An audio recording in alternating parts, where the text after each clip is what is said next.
দেশে একজনের শরীরে এইচএমপিভি ভাইরাস শনাক্ত হয়েছে। প্রিয় দর্শক, বিস্তারিত জানার আগে যারা এই চ্যানেলটি এখন পর্যন্ত সাবস্ক্রাইব করেননি, প্লিজ চ্যানেলটি সাবস্ক্রাইব করে আমাদের পাশে থাকবেন। কিছুটা করোনার মতো হলেও এবার ভাইরাসের নাম এইচএমপিভি ভাইরাস, যেটা ইতিমধ্যে বাংলাদেশে একজনের শরীরে শনাক্ত হয়েছে। দেশে একজনের শরীরে হিউম্যান মেটানিউমো ভাইরাস এইচএমপিভি শনাক্ত হয়েছে। আক্রান্ত ব্যক্তি একজন নারী, যার গ্রামের বাড়ি কিশোরগঞ্জের ভৈরব এলাকায় বলে জানা গেছে।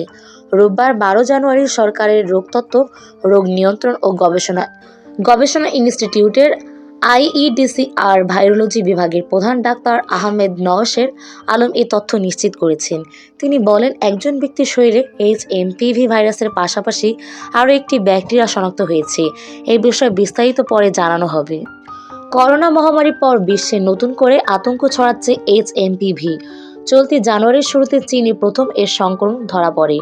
এরপর জাপানে ভাইরাসটি শনাক্ত হয়। এখন এইচএমপিভির প্রাদুর্ভাব মালয়েশিয়া ও ভারতে ছড়িয়ে পড়েছে।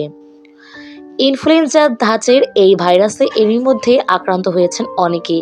ভাইরাসটি করোনার মতোই ভয়াবহ আকার ধারণ করতে পারে বলে সতর্ক করেছেন স্বাস্থ্য বিশেষজ্ঞরা। যদিও বিশ্ব স্বাস্থ্য সংস্থা এই ভাইরাস নিয়ে এখনও কোনো সতর্কতা জারি করেনি। প্রসঙ্গত, সম্প্রতি চীন, জাপানে এইচএমপিভি ভাইরাসের প্রাদুর্ভাব দেখা দিয়েছে, যে কারণে নতুন করে আলোচনা শুরু হয়েছে।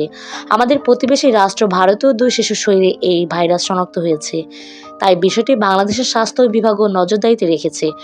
তবে ভারতে শনাক্ত হওয়া এইচএমপিভি ভাইরাসের সঙ্গে চীনে মিউটেশন হওয়া এইচএমপিভি ভাইরাসের কোনো যোগ নেই। এইচএমপিভি সম্পর্কে আরও বিস্তারিত জানতে পরের ভিডিওর জন্য চ্যানেলটি অবশ্যই সাবস্ক্রাইব করে রাখবেন। আজকের মতো এই পর্যন্তই। সবাই ভালো থাকুন, সুস্থ থাকুন। আল্লাহ হাফেজ।